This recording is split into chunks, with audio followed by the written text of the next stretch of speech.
Hello everyone! Share ko lang po sa inyo yung aking paggagawa ng daing na bangos. Andito po, meron akong bawang. Hihiwain ko lang po ng maliliit. Ayan, nahiwa ko na po siya.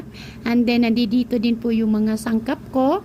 May paminta, may asin, liquid seasoning, bitchin, suka, and then kalamansi. So, mag-start na tayo sa ating paggagawa. Lagyan ko muna po ng asin yung aking bangos. Budburan ko po siya ng asin. And then, i-mix ko lang mabuti para pantay po ang paglalagay ng asin sa bangos. Ayan, pagkatapos po na-mix yung ating bangos na may asin, lagyan ko po ito ng bawang. Gayon din, imi-mix lang po natin yung bawang sa bangos. And then, lalagyan ko po ito ng bitchin. Ayan, optional lang po kung gusto nyo. Pwede nyo lagyan kung ayaw, okay lang.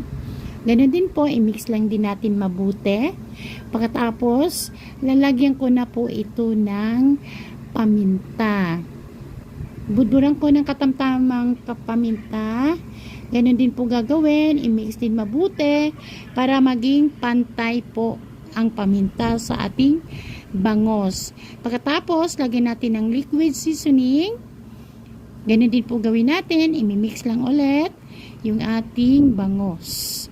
Pagkatapos naman ng ating paglagay ng liquid seasoning, lagyan na po natin ito ng 3 kutsarang suka.